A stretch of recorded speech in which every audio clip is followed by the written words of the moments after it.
ያፌት ኢፍራታን አነቃት። ሉሊት ስለ ያፌት ነገሯን አቀራቀረች። ወይ ሉሊት፣ እኔ ማን እንደሆንኩ አንቺ አታውቂም። እኔ እኮ እግሬ ስር ባልጥልሽ እያለች መገላመጥ ጀመረች።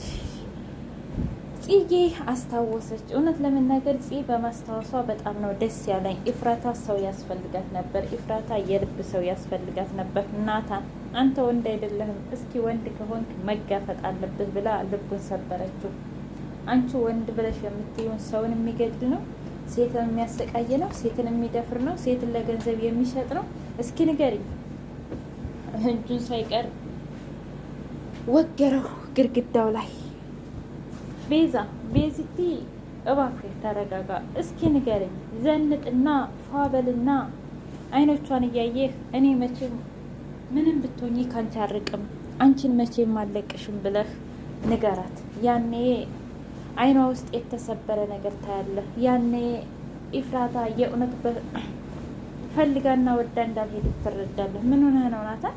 ቆይ አንተ ግን ሁሌ እውነት ፈሪ ነህ፣ እውነትም እንዳለችው ፈሪ ነህ ብላ ቤዛ አበረታታችው። እውነት ለመናገር የቤዛ መቀየር ደስ ብሎኛል። ቢኒ ትናንትና እኮ አልደወለችም እንዴ? አሁንስ አበዛችው እያለ ግራ ገብቶታል። ታዲያ ካልደወለች አንተ ደውልላታ። አይ እኔማ እኮ እቤት ደውዬ ናታንን እንዴት ናችሁ ስላቸው ደህና ነን አሉ። ግን እሷ ለምንድን ነው ውይ ሴቶች እያለ በጣም ተናደደ።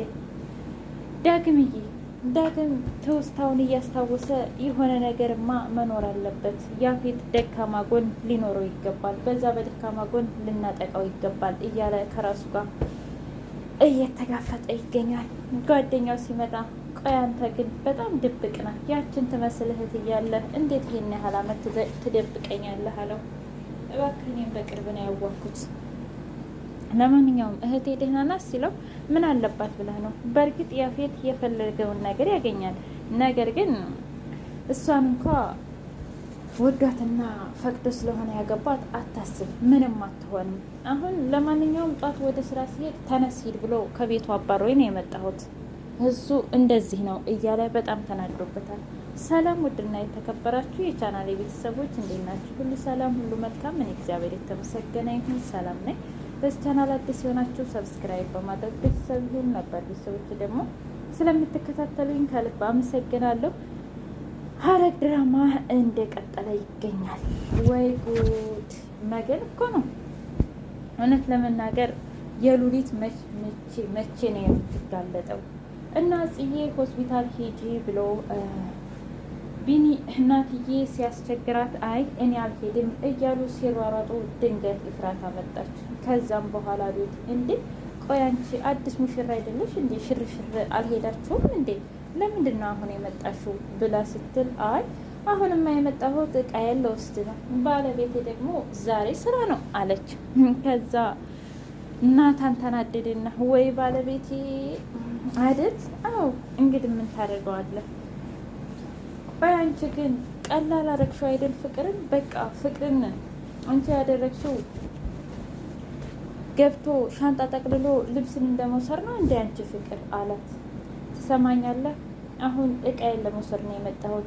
ሲቀጥል ደግሞ አንተ ፈሪ ነህ፣ እሱ ሁሉንም ነገር ተጋፍጦ ነው የወሰደኝ አለችው።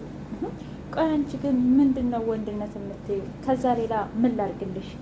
ከዛ ቤዛም ደግሞ ተነሳችና በጣም ይቅርታ ኢፍራታ፣ ያኔ እኮ ከዚያ በላይ ማድረግ አልቻልንም ነበር እና በዛ በነገር ተቆጣሽ እንዴ ስትል እሷን ሊሰማን ነው ናታንን አፋፉን አለችው። በጣም ተናደደ። ከዛም በኋላ ወደ ፎቅ ወጣችና በራን ዘግታ እያለቀሰች ጽዬ መጣች። አልቅሺ ነይ እኔ ላይ አልቅሺ ስትል ከዛ አይ ግራ ገባት። ሁሉንም ነገር አውቃለሁ፣ እስከ ዛሬ ለበደልኩሽ ነገር በጣም ይቅርታ እና ማስታወስ ችያለሁኝ። ታውቂያለሽ የሰርጉ ዕለት ነው ሁሉንም ነገር ያስታወስኩት፣ ግን ወንድሜም ሆነ ማንም እንዳውቅ አልፈልግም። ያንን ያፌትን ገድል ማስገባት እፈልጋለሁኝ ብላ በጣም አዘነች። ጽዬ በጣም ተላቀሱ። እስኪ ንገሪኝ በምንድን ነው ያስፈራራሽ ያፌት ስትል ያኔ ታስታውሻለሽ? በእርግጥ አንቺ ያኔ አታስታውሽም። ነገር ግን ናታን ሰው ሲገድል ቪዲዮ ቀርጾታል አደንዛዥ ሰጥቶ እና በዛ ምክንያት ነው የሚያስፈራራኝ። ይሄን ነገር ግን በፍጹም ማንም ማወቅ የለበትም። ምክንያቱም ናታን ታወቀ ሂዶ እጁን ይሰጣል። ያኔ እቅዳችን በሙሉ ገደል ይገባል አለቻት። ችግር የለውም እኔ ለማንም አልናገርም አታስቢ። እና ሁሉንም ነገር በቃ አስታወሽ? ያኔ ሉሊትም እንደገፈተረችሽ ምናምን አስታወሽ? አዎ ሁሉንም ነገር አስታውሳለሁ። እኔም እኮ ልክ ነሽ። እኔም በፊት አቅ ነበረ ሉሊት እንደገፈተረችሽ እና ለምን ዝም አልሽ? እኔማ ልጠቀምበት ፈልጌ ነበረ የእሷን መገፍተር። ነገር ግን እኔ እንዳሰብኩት አልሆነም። ምክንያቱም ያፌት አጠመደኝ አለቻት። ከዛ አንቺስ እስኪ ንገሪኝ ስለ እናቴ መች ነበር ያወቅሽው ስትል ታስታውሻለሽ? አንቺ የታገትሽ ቀን ያን ቀን ነበረ። ዳግም ያን ቀን መጥቶ ትክክለኛ እህቱ እንደሆንሽ ሊነግርሽ በቃ እንደውም ናታን አንተ ነህ ያሳገትካት ብሎ አንተ ተመሳጥረህ አንተ ነህ ያሳገትካት ብሎ ሲለው አይ እኔማ እንዴት አሳግታታለሁ የገዛ እህቴን ያለው ጊዜ ከዛም በኋላ ነው ማወቅ የታወቀው። ከዛ በኋላ የተፈጠረውን ነገር በሙሉ አንቺ ታውቂያለሽ። ከዛም በኋላ ታውቂያለሽ እኔ ዳግም በፊት ስለሱ የሚሰማኝ ስሜት ትክክለኛ ወንድሜ ቢሆን እመኝ ነበረ፣ ግን ደግሞ እሱ ነውን አድርጎልኛል አለቻት። አዎ እውን ነው። በቃ ለማንኛውም አሁን አይዞሽ ሁሉንም ነገር እናስተካክለዋለን እያለች ጽዬ አበረታታቻት። እሺ ምንም ችግር የለውም። ከዛም በኋላ እስኪ ተመልከቻት እንዴት ሰው ባንዴ ይረሳል? እንዴት ነው የኖረበትን ቤት እንዴት ነው ፍቅሩን ባንዴ የሚረሳው? እያለ ሲላት ቤዛ ደግሞ ትሰማኛለህ አንተ የሆነ ነገር በተፈጠረ ቁጥር ቆይ ለምንድን ነው ራስህን የምትጥለው? እንደዚህ አድርገህ የእውነት የምታፈቅርህ ይመስልሃል? እስኪ ንገረኝ። እውነቷን ነው። አንተ ሰነፍሰህ ነው። አንተ ነገሮችን መሸሽ ትወዳለህ። አንተ ሁሉን ነገር ትተህ መሄድ ትወዳለህ። ለምንድን ነው ፊት ለፊት የማትጋፈጣቸው አለችው። ምን ማለት ነው? እስኪ ንገረኝ። እኔ የእውነት እንደሱ ሰው መግደል አቅቶኝ ይመስልሻል? እንደሱ መድፈር አቅቶኝ ይመስልሻል? አይ እንደዛ ማለት አይደለም። እስኪ ንገረኝ። መጀመሪያ ሂድ ራስህን ተንከባከብ። ትናንት ማታ የቀየርከው ትናንትና የለበስከው ልብስ ነው። ሂድና ልብስህን ቀይር። ከዛም በኋላ ዘንጥ እና መተህ ኢፍራታን አይኗን እያየህ መቼም እንደማትተዋትና ምንም አይነት ችግር ቢመጣ እንደምትጋፈጡት ንገራት። ያኔ አይኗ ውስጥ ለአንተ ምን ያህል ፍቅር እንዳላትና ምን ያህል ያፌትን እንዳገባችው ልቧ እንደተሰበረ ትረዳለህ ስትለው እውነትሽን ነው? አዎ ታውቂያለሽ፣ ያንቺ መቀየር ግን በጣም ይገርመኛል እያለ ተደነቀባት።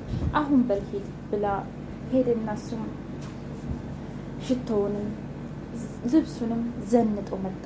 ይሄ ነው በቃ ከዚህ በኋላ ራስን ጠብቅ፣ ነገሮችን ደግሞ ፊት ለፊት መጋፈጥ ልመድ ብላ አበረታታችሁ። ልክ ነሽ፣ እውነት ነው፣ እንደዚህ አደርጋለሁኝ ብሎ እሱም ቃል ገባላት። ከዛም በኋላ ታውቂያለሽ ለጽዬ እየነገረቻት ነበረ። ኤፍራታዬ እኔ እኮ ያኔ ምንም ነገር አላደረገኝም ማለት ትክክለኛ ልብሶቹን አልብሶ ወንዶቹን ደርድሮ ደም ምናምን ቀብቶ እንዴት ተደፈርኩ አደረገ እንጂ አልተደፈርኩም ነበር። ምን ማለት ፈልገሽ ነው? አይ ለአንድ ባለ ሀብት ሊወስደኝ ስለነበረ ምንም ሳትነካካ እስከ ድንግልና ነው ብሎ ነበር። ነገር ግን አልሆነም።